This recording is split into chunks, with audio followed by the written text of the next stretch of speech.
Olá para você, telespectador internauta, seja muito bem-vindo, seja muito bem-vinda ao Ponto de Vista. No programa de hoje, a gente vai conversar com a escritora, historiadora, turismóloga e também pesquisadora, Luzimar Soares Bernardo. Ela que é autora desse livro aqui, ó, A Dor de Ser Ana, que já é tema de discussão do programa Leia, da Secretaria Municipal de Educação aqui de Guarulhos. Seja muito bem-vinda, Luzimar.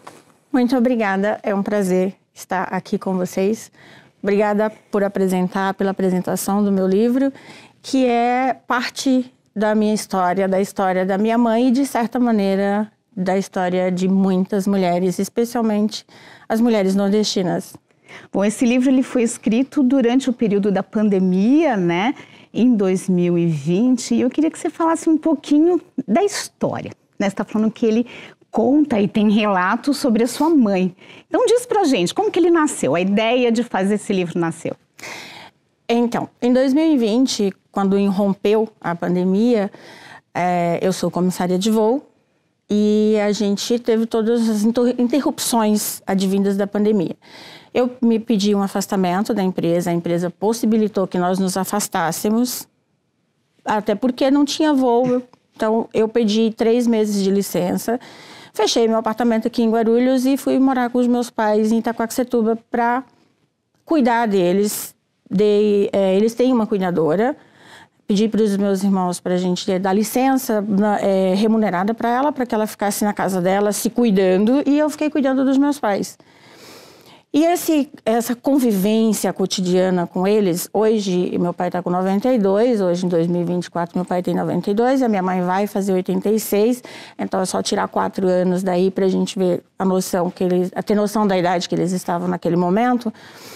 E eu comecei a reviver a convivência dos meus pais, né, todos os dias, em como a minha mãe continuava e continua até hoje, colocando sempre o meu pai em primeiro lugar. Ela espera ele comer para ela poder sentar à mesa, ela espera. E aí eu fui revivendo as minhas memórias e me lembrando das coisas que ela falava, de como ela se sentia magoada, por exemplo, porque a minha avó, a mãe do meu pai, não gostava dela porque ela é negra. E isso tudo foi trazendo memórias. Eu falei, eu acho que eu preciso escrever isso. E aí um dia eu deitei e peguei o meu celular e comecei a escrever. Depois eu mandei para minha irmã ler, a minha irmã mais nova, e mandei para uma amiga ler. Elas duas falaram, seria legal se você conseguisse publicar. E aí eu comecei o próximo processo, que é o processo para você conseguir publicar uma obra sendo uma autora desconhecida e sem nenhuma editora por trás. Então, aí tem um próximo capítulo, que é a da publicação. E a ilustração, quando eu mandei para minha amiga ler, ela é do Rio de Janeiro, a Luciane Carris, que inclusive faz parte de alguns outros trabalhos comigo, ela falou, eu acho que se fizéssemos ilustrações desse livro, ficaria ótimo. Eu tenho um amigo que trabalha com isso, vou te apresentar. Aí ela me apresentou para o Alcides, eu mandei o meu texto para ele, e aí a gente foi construindo as ilustrações aos poucos. Ele me mandava uma coisa, eu falava, olha, isso não está muito de acordo com aquilo que eu imaginei, vamos mudar. Mas na maioria das ilustrações, ele deu a ideia e eu acatei, porque eu achei as ilustrações dele muito boas. Então, foi mais ou menos esse processo de construção. Você falou que seria difícil para uma escritora desconhecida fazer uma publicação, mas você também aproveitou ali o edital da Lei Aldir Blanc, né? Exatamente. Foi a primeira coisa. Estava com tudo pronto. Eu tinha conversado com uma outra amiga minha, que na verdade é daqui de Guarulhos. Eu falei, Marlúcia, tá tudo pronto. Aí ela falou assim, amiga, vai sair um edital. Vamos ver se a gente consegue? Eu falei, vamos. Aí ela me mandou o edital, eu li o edital, eu falei, acho que eu não me encaixo, ela se encaixa assim. Aí eu submeti, aí tem todo o processo, você vai passar por todo o processo de avaliação, e aí eu consegui publicar pela Aldir Blanc. E aí a gente tem um valor que a gente recebe enquanto escritor. Eu peguei o valor que eu recebi enquanto escritor e paguei para ter uma nova publicação, que é essa que está aqui agora, que é a segunda edição. Essa saiu com 1.000 exemplares, a primeira foi com 100, com né? Com 100 exemplares. E ele foi parar também nas bibliotecas da cidade. Foi uma escolha sua? Foi, porque na verdade, assim, quando você utiliza dinheiro público, você precisa dar uma contrapartida. Né? Eu estou utilizando o dinheiro público para eu escrever uma obra minha.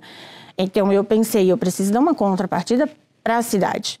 Né? Os munícipes precisam ter acesso a isso, e a leitura, a escrita só tem razão de ser se você tem leitor. Então eu imprimi, foi 100 exemplares, e os 100 foram na sua totalidade para as bibliotecas de Guarulhos. Agora, o nome do livro é A Dor de Ser Ana. Que dor é essa? É a dor de uma mulher que foi podada em tudo que ela queria ser ou em tudo que ela sonhou em ser. A minha mãe, ela não pôde estudar, porque o meu avô não permitia. A minha mãe não escolheu os nomes dos filhos. Nós somos 12 irmãos e nenhum ela escolheu o nome. O meu pai que escolheu o nome de todos. Minha mãe não fazia compras, ela nunca ia à cidade, a gente morava no sítio. O meu pai era que fazia todas as compras para ela, ele escolhia o que ela vestia, porque era ele que comprava os tecidos para fazer os vestidos. Então, é uma dor de existir sem existir.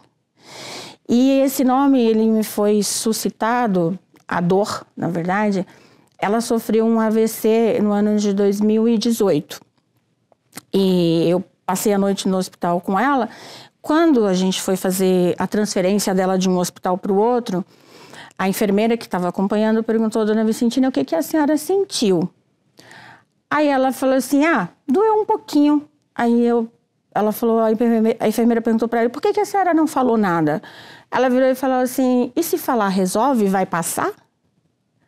Então ela se anulou a tal maneira que ela nem diz quando ela está sentindo dor.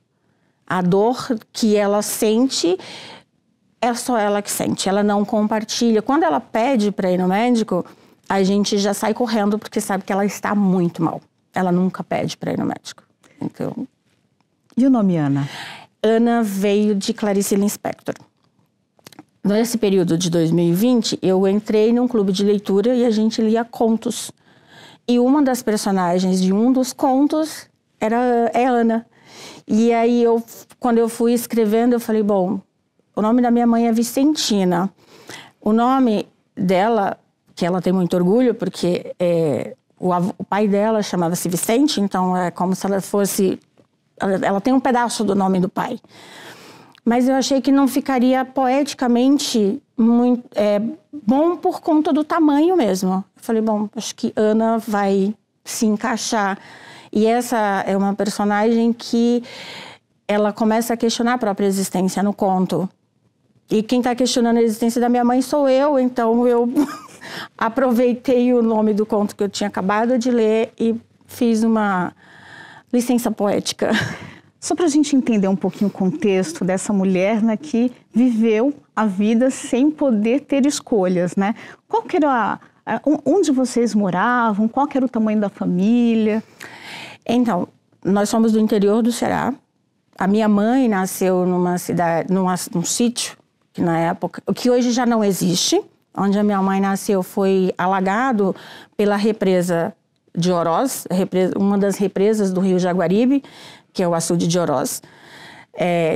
Chamava-se Conceição do Buraco, onde ela nasceu. Depois, quando foi alagado, ela se mudou para o sítio, faz parte tudo do município de Oroz. Quando a minha mãe casou-se com meu pai, ela se mudou para o município de Iguatu, que é uma outra cidade lá próximo, na região Centro-Sul. E foi lá onde ela teve os filhos, mas ela cresceu no município de Oroz. Então, a minha mãe nasceu em 1938. Imagine uma pessoa, ela tinha 8 irmãos, com elas 9, se eu não me engano, e ela teve 15 partos e criou 12 filhos. Então, eu nasci em 1971 e eu sou a 8ª filha dela, a 8ª gestação.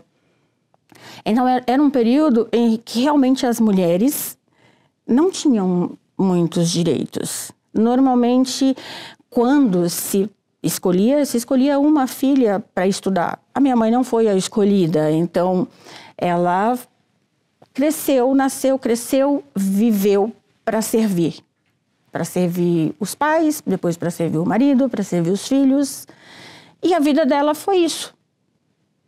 É interessante porque lendo o seu livro eu também reconheci um pouco da história da minha mãe, um pouco diferente, né? Minha mãe teve um pouco mais de oportunidade de escolha, mas também nasceu em 1938, no Nordeste, no Rio Grande do Norte, então teve toda essa trajetória aí, né, de você nascer para servir, né?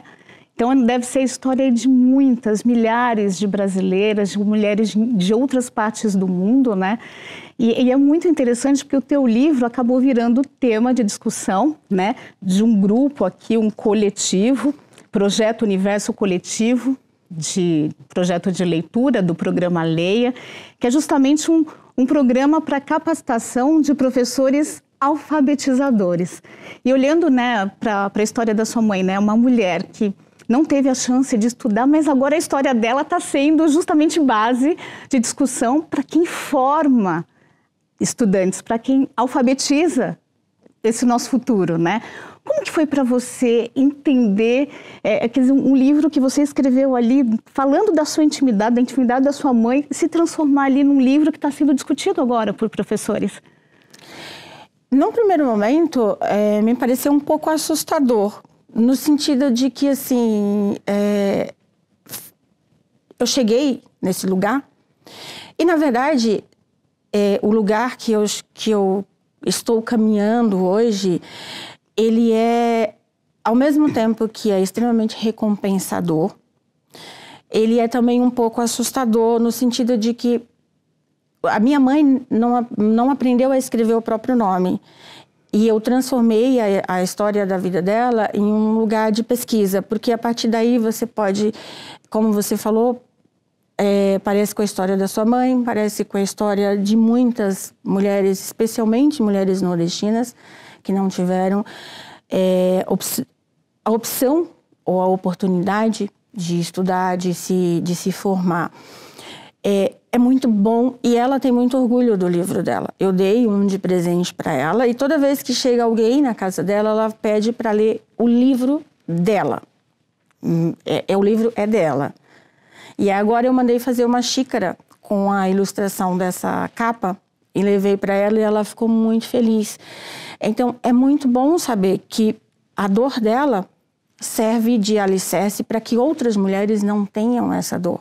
Porque se as crianças começam a entender que nem o homem e nem a mulher precisa que um outro se deixe de existir para que ele exista, você consegue andar em paridade, você consegue andar em igualdade e você consegue com que todas as pessoas tenham seus direitos garantidos. Especialmente com que as mulheres saiam desse lugar de submissão. Isso aí, gente. E a gente vai continuar falando sobre os outros contos e livros da nossa entrevistada, a Luzimar, mais no próximo bloco. Você que está acompanhando o programa aí com a gente, não saia daí, porque a gente volta já já.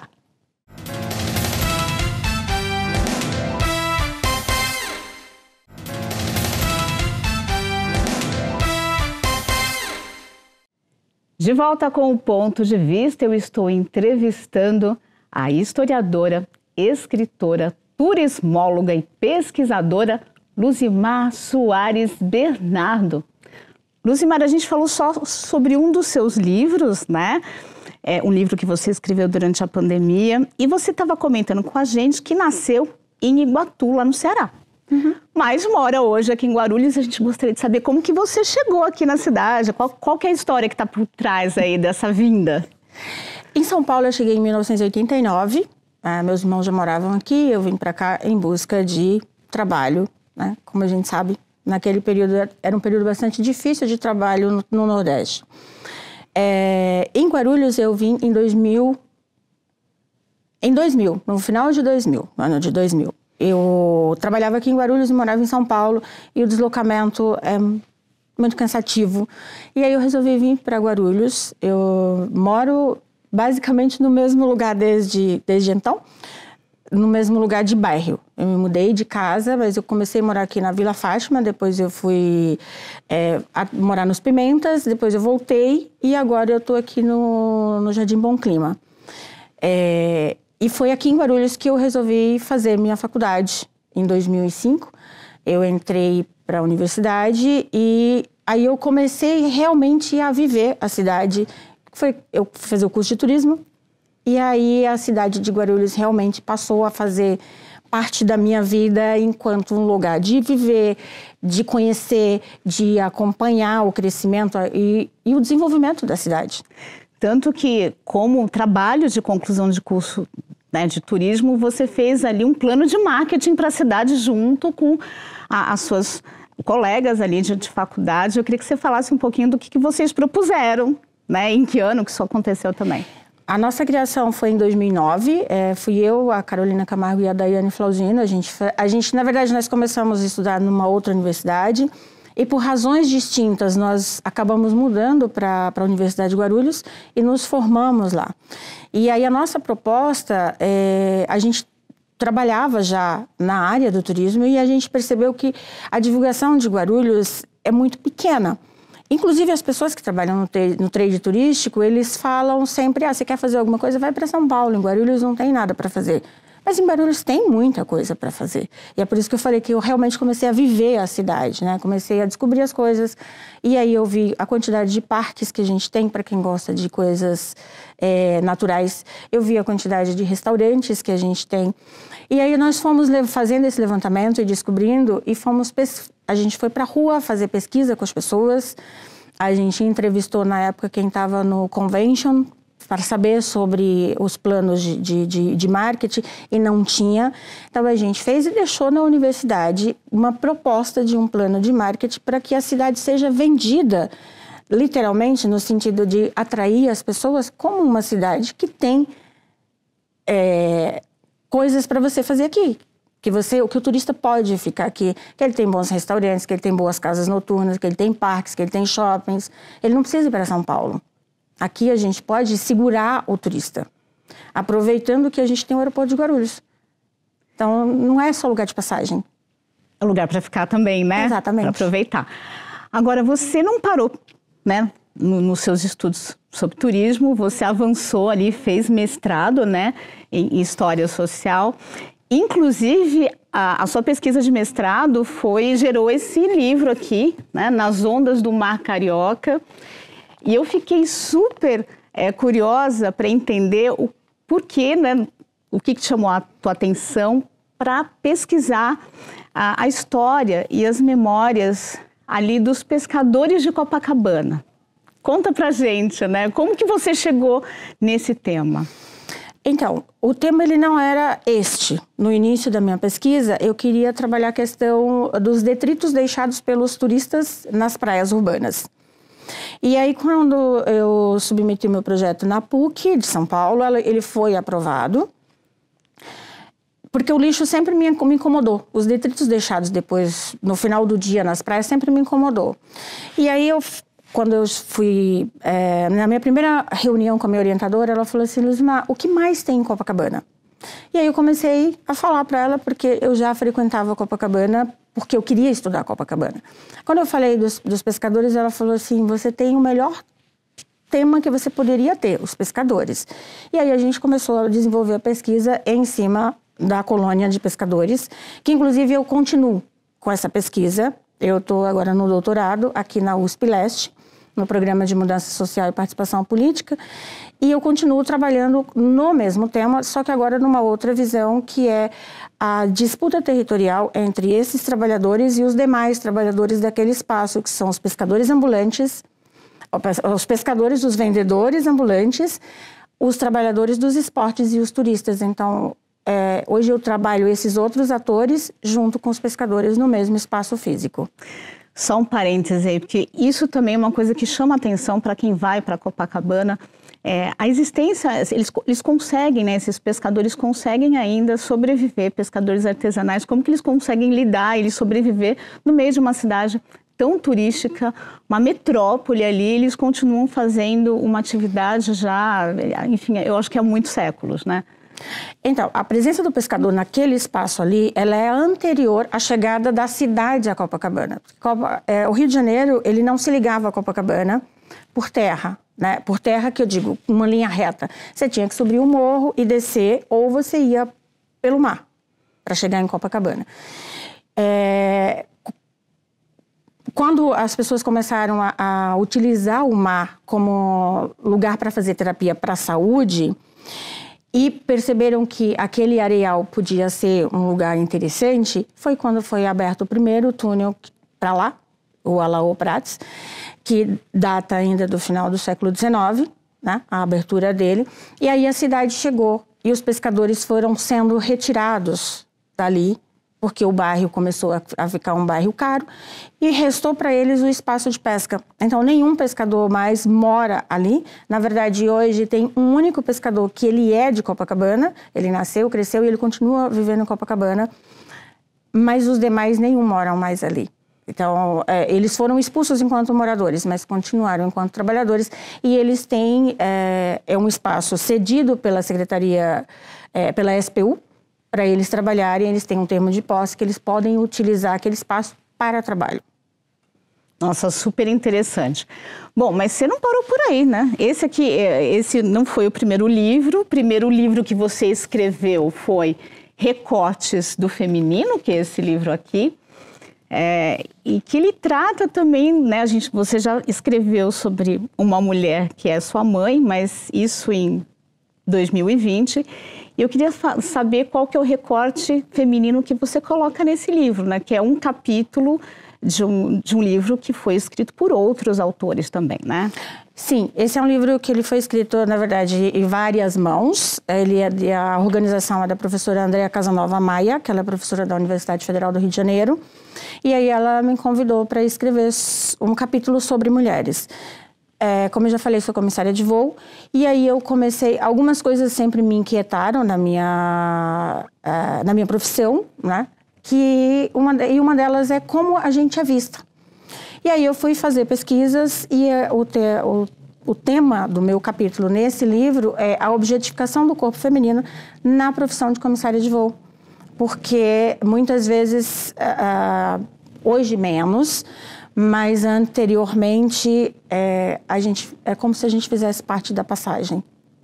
Então, é um capítulo que eu dedico às minhas colegas de profissão, e é um alerta também. Nós somos profissionais, estamos ali trabalhando. É para isso que a gente está ali, para a segurança de voo. É isso aí. E tem mais coisa ainda, porque o período da pandemia foi bastante produtivo, né? Você tem aí contos em 2 livros, né? Esse aqui o mais recente, Memórias Covid-19, aqui Olhares e Relatos. E tem um outro também que trata do mesmo tema, né? Arquivo Pandemia. Agora, o que você escreveu para cada um deles, né? Conta pra gente como é que foi, qual que foi a abordagem. Para os dois, na verdade, abordagens com relação à minha convivência com os meus pais. Né? Conviver com os idosos pode trazer uma série de aprendizados que às vezes a gente ignora, a gente enquanto sociedade. Tá?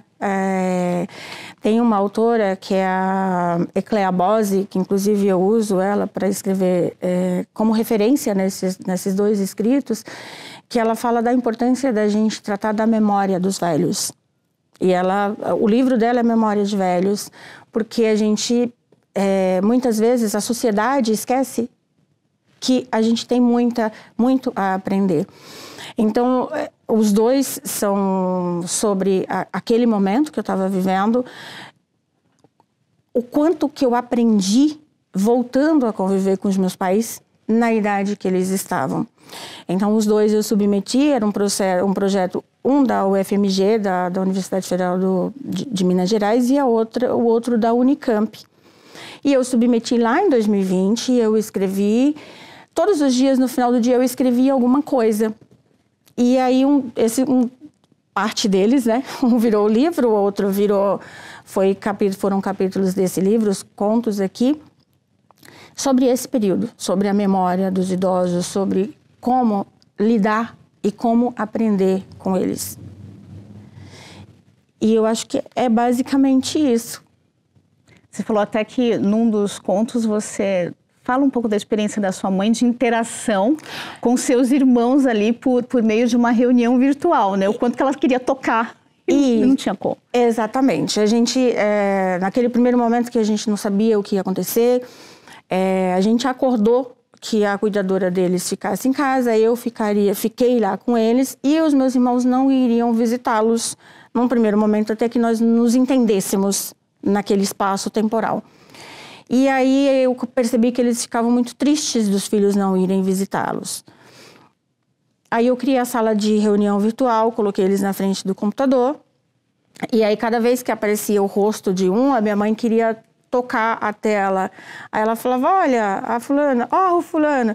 E isso me remeteu a um espaço de eles estão muito tristes, eles estão com muitas saudades.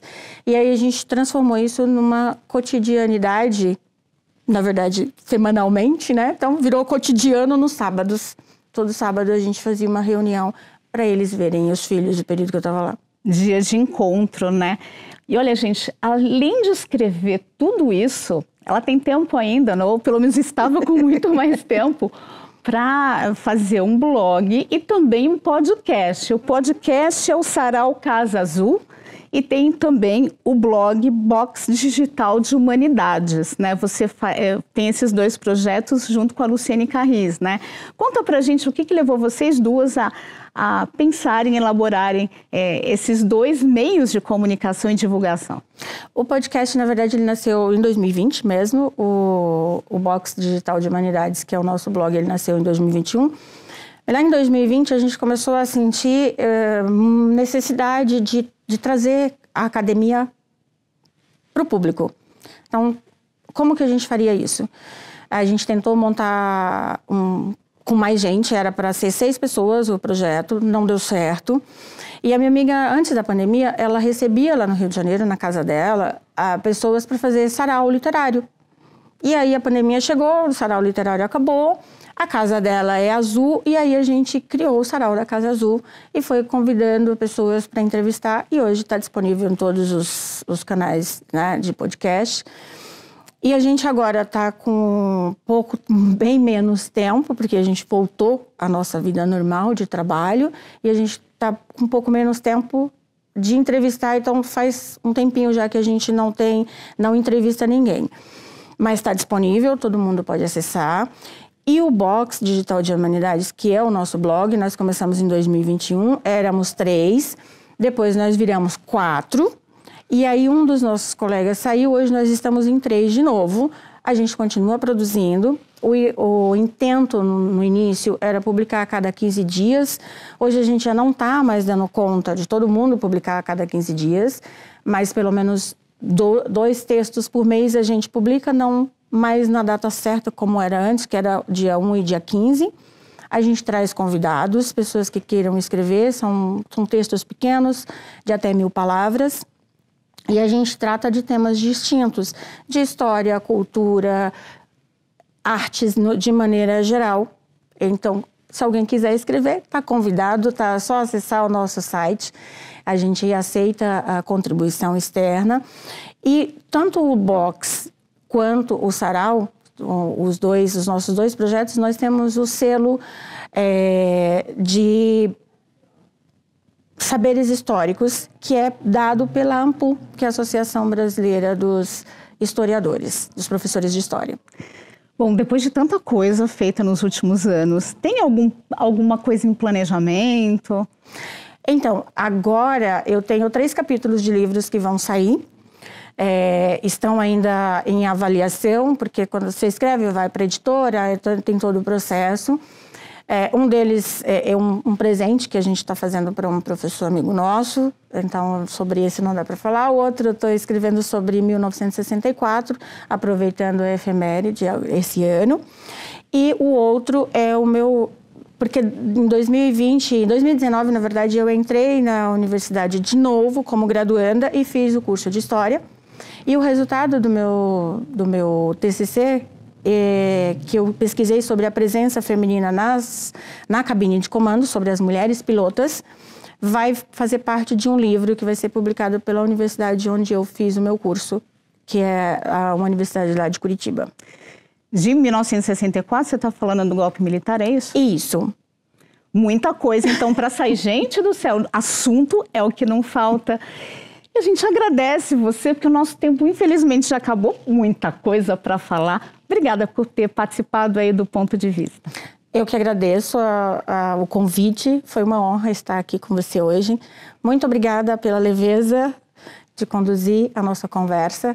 E se quiserem acessar as redes sociais dos projetos, a gente tem, tá aí no Facebook, no Instagram, o Sarau da Casa Azul e o Box Digital de Humanidades. É isso aí, muito bom conversar com você. São tantos os temas, é muita coisa para a gente falar. É claro que, de repente, fica para um próximo programa, a gente vai ter novidade.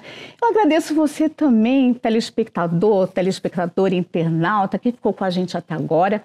E convido você a assistir os nossos próximos programas. Até lá!